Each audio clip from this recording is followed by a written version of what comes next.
What's up? You checking out the Frequent Flyer, and today we're looking at the Syma S37 2.4 gigahertz 3-channel remote control helicopter.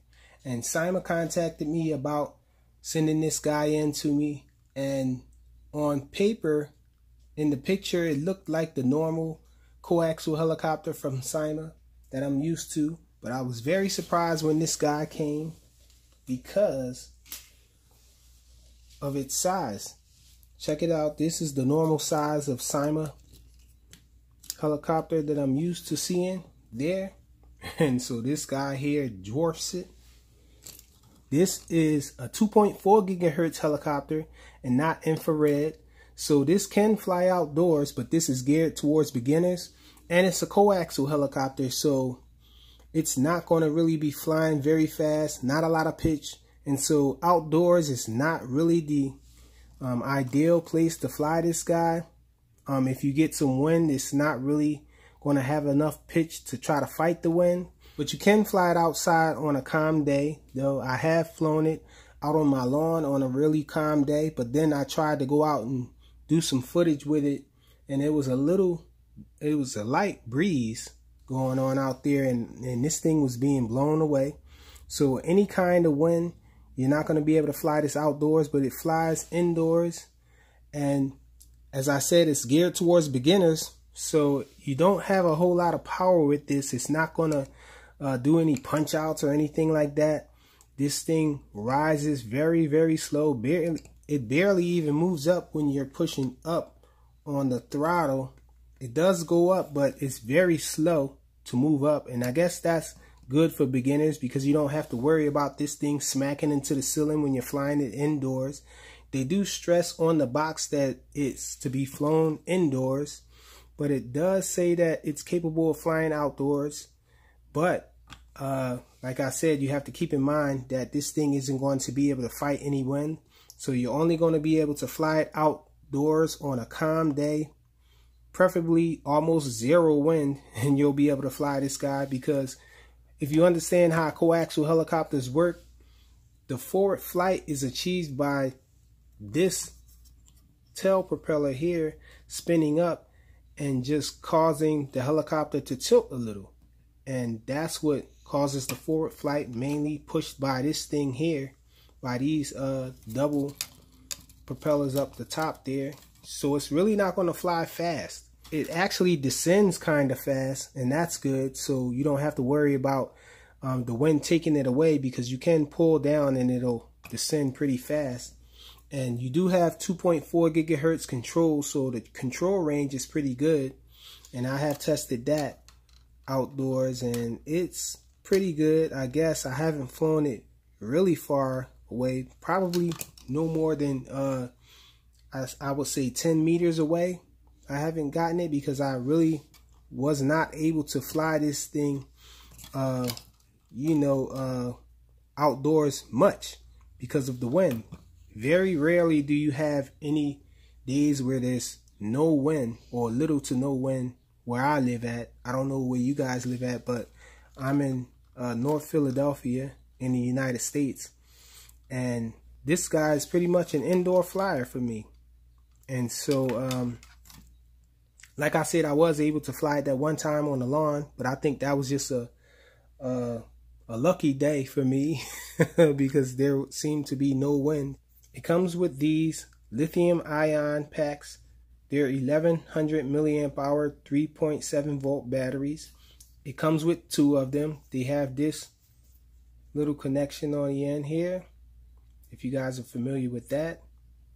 I think this connection is called the JST connection. And so 2 batteries like that. The full up weight of this thing is 234 grams, 234.4 I think it was. And I think this little guy here is the size that I prefer for indoors, but this one does work indoors. It's kind of loud. You would imagine that it would be loud, the size of it. It does come with an extra tail rotor here, but that's pretty much all the accessories that you get with it. Like I said, you get 2 batteries and you get the instructions manual there. The instructions manual isn't much, just a few pages in here. Let's see. It's actually just a fold out, so not really much to control for this thing. It's very easy to control, very easy for beginners, I think. And check it out, you plug in the JST connection there. You have an on and off switch here. And let me undo this here. The body cover comes off by removing those 2 snaps there.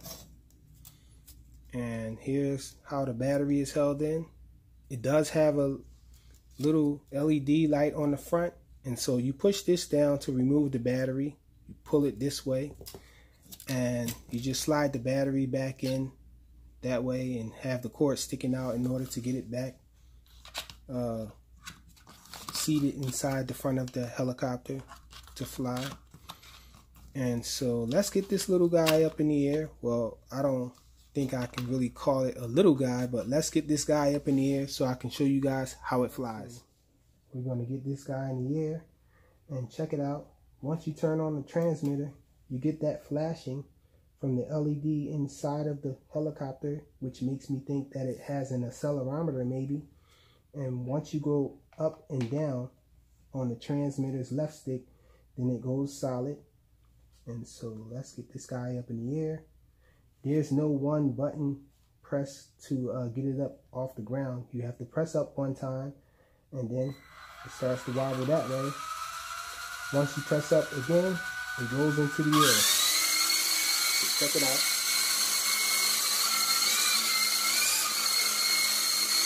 We're in low rates right now. So that's forward flight. This is forward backward flight.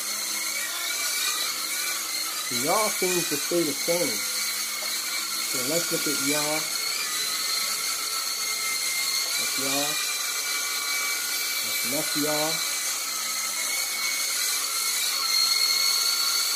So I'm going to press up to ascend. There we go. And then descend. Ascend. Descend. So there you go. That's the fastest it will ascend or descend.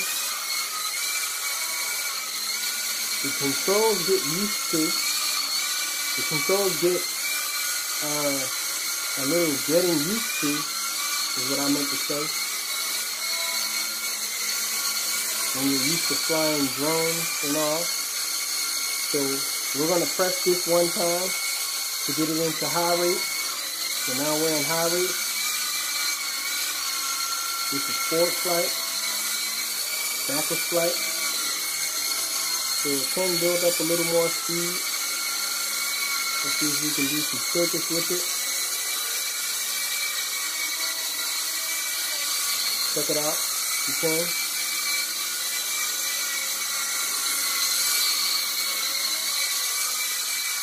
So the resolution of the transmitter isn't bad at all. You can slide around in there here. Check it out. We're in high rate, so let's see if the yaw change, the yaw speed. That's right yaw, left yaw. So still seems like it's the same to me. And you get a pretty decent flight time with it. It's about 6 to 7 minutes for flight. Really not a lot of room to fly it around in this little corner that I've chosen to show you guys. But for the most part, you get an idea of how fast it's able to fly. I'm going full pitch here in a circle there. It seems like it flies backwards a little faster than it does forward. Do some funnel. Maybe I will fly it until LVC so you guys can see that the lights blink. Give you LVC.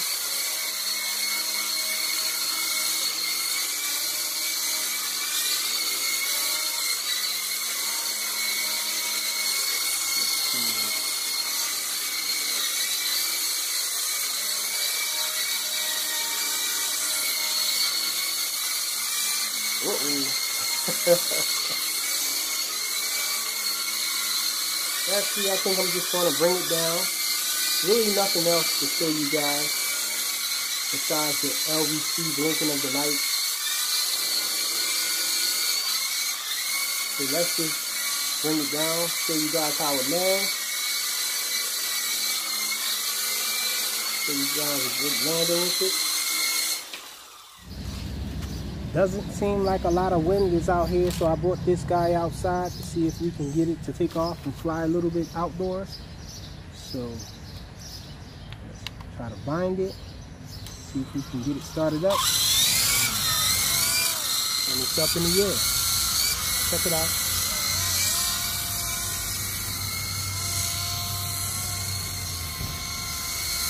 So you can get this guy to fly a little out here. We're not in high rates. Let's go to high rates.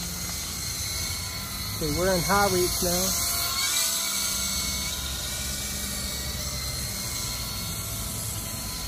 So it does fly outdoors. Check it out. Not too much wind for it. Not the fastest little helicopter. Again, it is for beginners. So this is what you can expect. Let me show you guys full ascend. That's it. This is full descend. Try to get it back over here before the wind starts to pull it. Check it out. See, the thing is, you can only go fast forward for a little while, because then that fly bar up top there is going to fight with it to get it to level out, and then you're not going to be able to achieve much speed on forward flight. Now let's try backwards flight.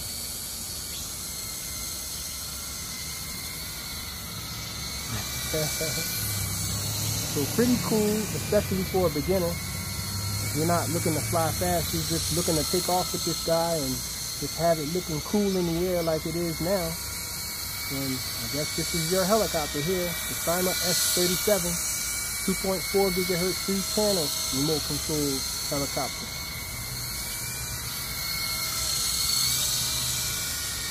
So let's see if we can achieve a landing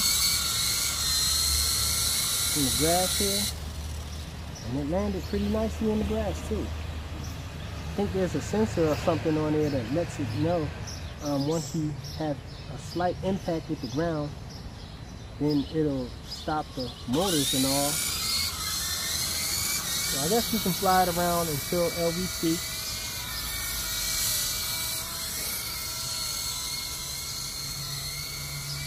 Does look pretty cool in the air. Fast forward to the LVC so you guys can see this thing land. Thanks, bro. That's full ascend there. Looks like we're at LVC already. But it is flying out here. It's trying to come down for a landing, it looks like. Yep. He landed on us. But that's it. Pretty decent flyer when there's no wind outside. You can fly it outside. And as far as indoors, it's a little big for indoors, I think. But it does fly indoors the best because of the nature of the beast, the type of flying helicopter it is. It's a coaxial helicopter. This little tail rotor here lifts it up a little, makes it tilt forward in order to achieve the forward and backwards flight. And so not a whole lot of pitch, so it's going to fly better indoors than outdoors. If you have any wind, just forget about it, because the wind will take this thing away. The Syma S37, 2.4 gigahertz, so you can fly it outdoors. Thanks for watching.